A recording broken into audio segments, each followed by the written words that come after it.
Tigers winning on Saturday.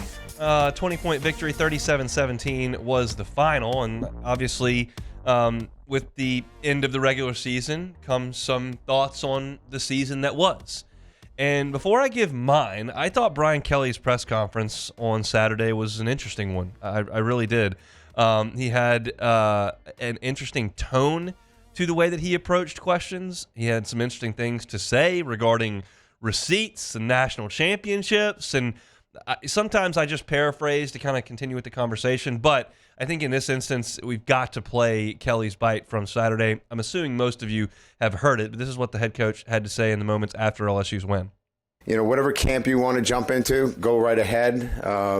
We had 5 freshmen and 2 sophomores on defense today, playing their tails off. So, again, we're taking receipts, and, we'll see you at the national championship. This team's building. We're excited about them, and we're really proud of them. Interesting choice of words there. We'll see you at the national championship. LSU clearly will not be playing for a national championship this year. They went 8-4, and there is almost nothing that you can asterisk next to 8-4 to make it look any better in Baton Rouge. That's just not going to be the standard. 10-2 is going to be essentially the minimum that's acceptable. Looks like everyone that is 10-2 is going to get into the playoff from the SEC and the Big Ten, and that's kind of what we thought. There may be a 9-3 that gets into the playoff here. Alabama and South Carolina and Ole Miss will be sitting there anxiously kind of awaiting their fate. 8-4 will not get it done, and that is something that everybody is comfortable with, it understands, and it certainly was not the standard in year 3. I know that this has been a common refrain, but now that we have finality, it puts this season to bed. And essentially, my feeling on LSU this year and why they were 8-4 on the outside looking in, as opposed to 9-3 with a shot or 10-2 and in, essentially boils down to a couple of things. One, defensively, I don't believe that LSU has the roster to be a championship contender. I believe that will play out in the NFL draft. I think Braden Swenson is probably a day 2 pick. I think when his day comes, Harold Perkins is a day 2 pick. I think Zy Alexander has a chance to make a roster.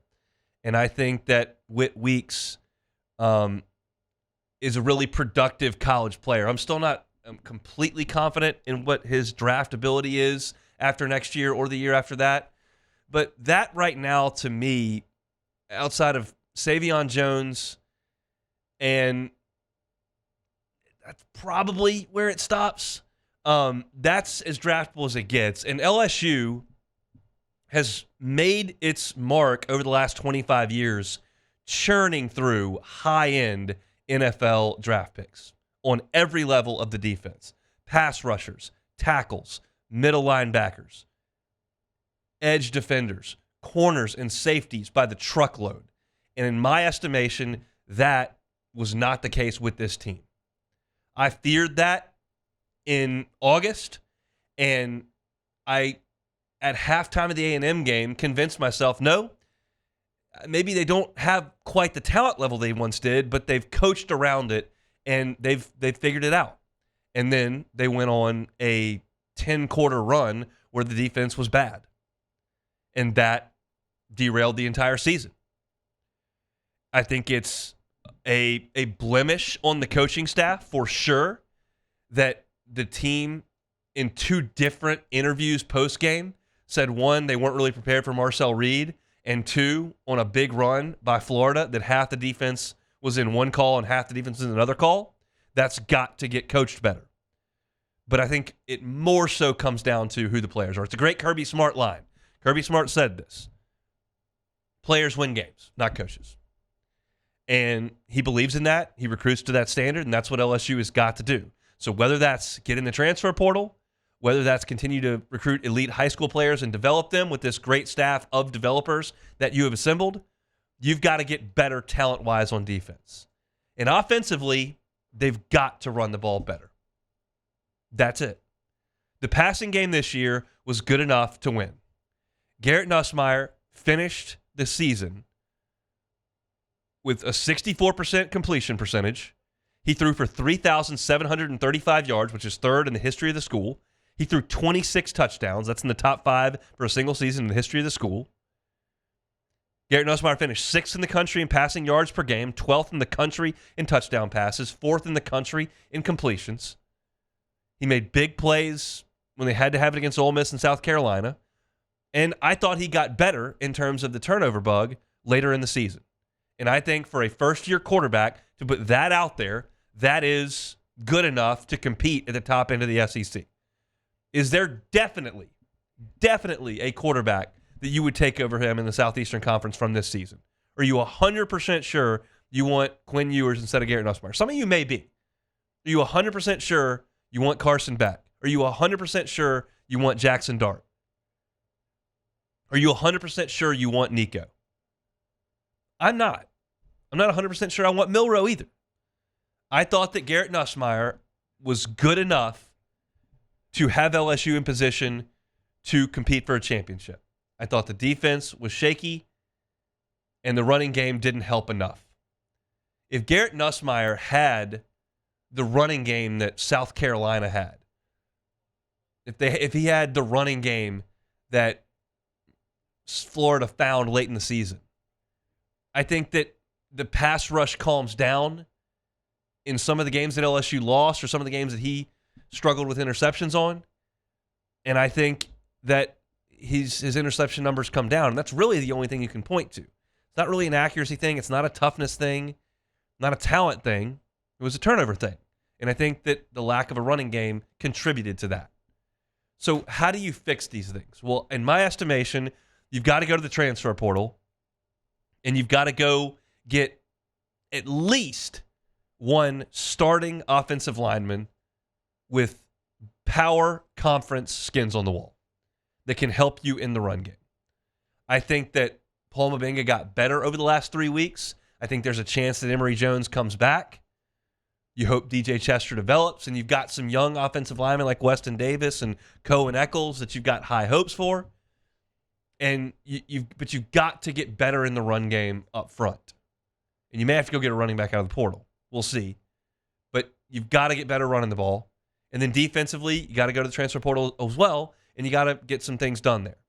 And the problem I have, and this is something that I actually considered yesterday for the first time, it's obvious, but it had not clicked in my brain, that one of the flaws here is we judge these coaches on assembling talent.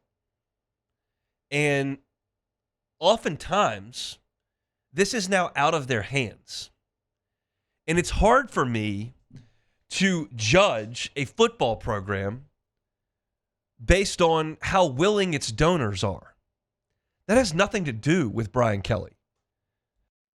All you can do is ask. That has nothing to do with Joe Sloan. That has nothing to do with Blake Baker. And their livelihood depends on it. And it's out of their control. That is tough for me to reconcile. It's difficult for me to judge a football program and how functional it is based on how willing rich donors are. But you've got to be aggressive. You got to make the right phone calls, and you've got to hope that those funds are available because they've got to upgrade the talent level on this defense. I think there are some young guys that can really help. I talked about that in the previous segment. I think Ahmad Bro and Dominic McKinley look like guys who are going to be really good players for you. You bring Jacoby and Guillory back. We'll see what Harold Perkins decides to do. That's an NFL-level player. And you're bringing in 3 high-end high school corners. You've got a couple of safeties that didn't get to the field on this team, and that's a little concerning, but they were highly thought of, and they are big-time talents. Kylan Jackson and Deshaun Spears looked the part. I'm puzzled that they didn't play more late in the season. They played a lot early, and then the decision was made we're going with the older guys. But it's not out of the question to think that you could have a defense with 5 or 6 high-end NFL players on it next year. Just got to see if you can retain those guys, and if you can go to the portal and add some, and make sure the signing class sticks together for the next 3 days. So it's the running game and it's the personnel on defense, in my opinion, that held this program back. And when you look back at this season and you realize that it was a favorable schedule in terms of what you got at home and what you had on the road, and you finished 8-4, it's concerning. It's not a death knell for the program, but I'm not ready to bang the gavel and say this team's absolutely ready to compete next year for championships. You're at Clemson to open the year. You're going to be at Bama in November. You're going to go to Oklahoma, who's about to overhaul that entire offense and spend some money again. You're going to go to Ole Miss. We'll see what that looks like. I have no idea. Grove Collective's going to have to try to step up again. And you get A&M in year 2 under Elko coming to Tiger Stadium.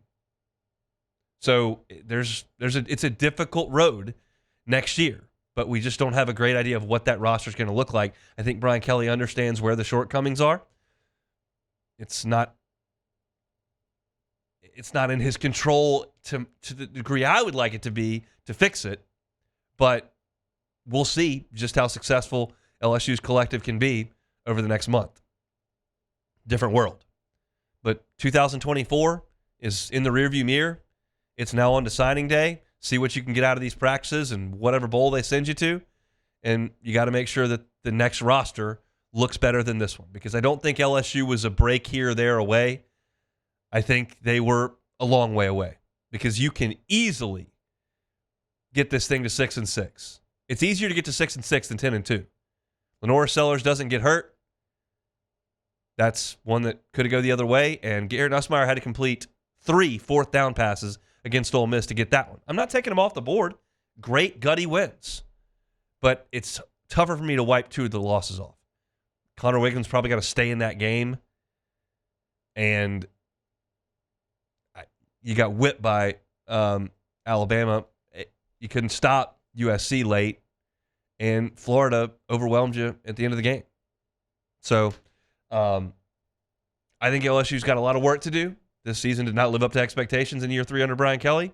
Now you got to go fix the roster. And it sounds like, based on his post-game press conference, that Brian Kelly is motivated to do that and has the expectation they will do that. We'll just have to see if they can get it done. Hey, thanks for watching Hunt on LSU. Before you get out of here, do us a couple of favors. Hit that like button, leave your comments below, and subscribe to the channel for all your Fighting Tiger football talk. See you next time.